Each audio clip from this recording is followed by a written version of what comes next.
كما يتخونوا كبرات خاتتلتي ميليشو كان واترو نعخم تتقميو زبالنا يوم مدب حزنا متينا لنا سناي مكتتال بيتر استبهله مرح هيمانات إذا مسوقات هزانات كقبلوا سلزيدلي ناي أكانتان تسرحو قديفون التام بمسوقاتي أكلاتهم سنكلو منبر جزاء أداليو مسؤوم كأمت جمرة إذا مسوقات هزانات ناي كأنم بحلي ويلم جنا يوغاندا يكونن انتاي دقا حجيو مزيو التام كأمز قبرو دماء تنقاليو نسوم ويدم ما زخون أكلات فرنبسوم كي ترفه نايتهم هزانات يوم زوستو كم مقبر يوم مهنات برخات حبتي حلوة متان كرخبيو إذا سيف لمدي أبز أوان من مليسو خبصخن اليوم نعب الناس تأثروا أنقالوا والله نسوم قال يوم أبيدهم عسكرين سب كركوام كله قال يوم دم مقابر دافع حاروس ترهوا بيوم قال يوم هتانات كم هجات وام كله يموتوا قال يوم جن أكلون أمراون محسيتي أجات إموام زد حنو لو روبرت تبهله قلعة كابتوم زد حنو خينو عبد حريت كسادوس لزها سيوا أجارو خدايك إلانيان نيرن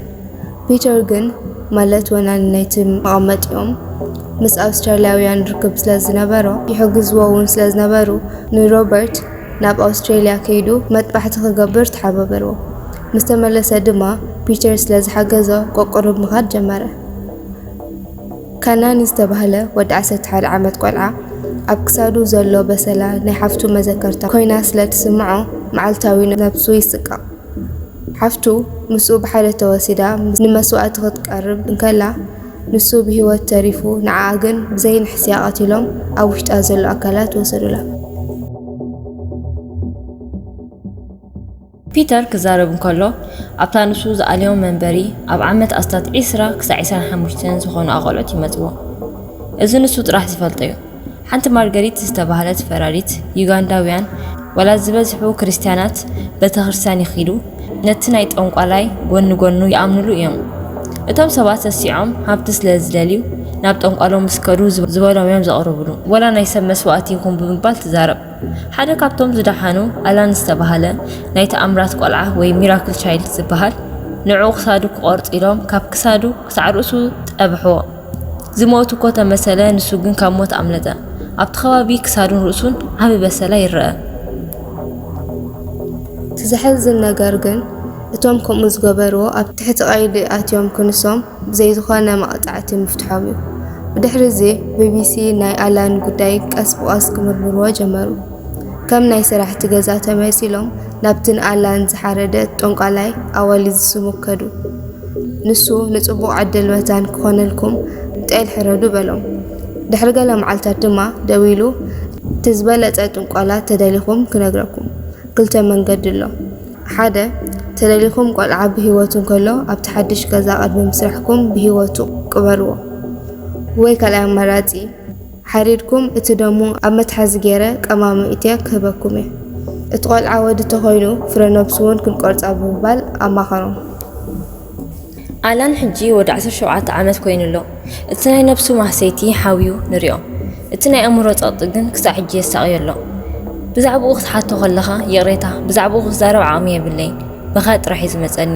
ካብኦም ክሃድም ይዝክሮ እየ ግን ኣርኪቦም ድሌቶም ክፍፅሙ ከለዉ ትዝ ይብለኒ ይብል ኣቦኡ እታ መዓልቲ ክርስዓዕ ብፍፁም ኣይክእልኒ ወርሒ 10 ዕለት 21 ናይ 2009 እዩ ነይሩ ኣላን ካብ ትምህርቲ ምስ መፀ እዮም ወሲዶሞ ከመይ ገይሩ ብሂወቱ ከም ዝተረፈ ክሳዕ ሕጂ ዝገርመኒ እቲ ብዙሕ ዝሓስየኒ ነገር ግን እቶም ከምኡ ዝገበርዎ መተዓቢተይ መምሃርተይ ካብ ዕርክነት ሓሊፍና ሓደ ስድራ ዝኾና ሰባት ኢና ከምኡ ገይሮም ብዘይ መቕፃዕቲ ካብ ፍርዲ ነፃ ክበሃሉ ግን ኣይወሓጠለይን እዩ ብምባል ይዛረብ እቲ ፋይል ናይ ኣላን ዝተነፅገሉ ምክንያት ወዲ 6 ዓመት ስለ ዝነበረ ናይ ቆልዓ ዘረባ ብምባል እዮም ነፂጎሞ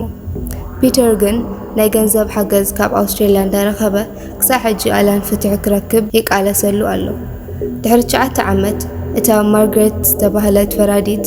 ናይ ኣላን ፋይል ካልኣይ ግዜ ንኽምርመር እቶም ገበለኛታት ክእሰሩን ጠለብ ሓተተት እቶም ገበለኛታት ክልተ ጠንቆልቲ እዮም ነይሮም ሓደ ተረኺቡ ክእሰር እንከሎ ካልኣይ ግን ናብ ካልእ ሃዲሙ ተሓቢኡ ተረፈ ድሕሪ ክንደይ ኮለል ግን ብሓገዝ ፖሊስ ኣብ ትሕቲ ቀይዲ ኣተወ ድሕሪ 10 ዓመት ናይ ዘጋጠሞ ሓደጋ ኣላን ፍትሒ ረኸበ ፒተር ክዛረብ እንከሎ እዚ ናይ ዩጋንዳ መስዋዕቲ ህፃናት ብጣዕሚ እዩ ዝሓፍር ኣብዛ ጽብቕቲ ሃገር ከምኡ ከጋጥም ደስ ኣይብለካን እዩ ይብል። ኣብ ዩጋንዳ ፍትሒ ክትረክብ ብጣዕሚ ከቢድ እዩ። ምክንያቱ ዋሕዲ ሰልቲ ኣለዎ። ብኸምኡ ከዓ መብዛሕትኦም ገበነኛታት ብዘይ ፍርዲ ይወፁ። በዓል ፒተር እቲ ዝበለፀ መገዲ ነዚ ሽግር መፍትሒ ናብ ጠንቋሎ ምኻድ ከም ዘይኮነ ይምህሩ።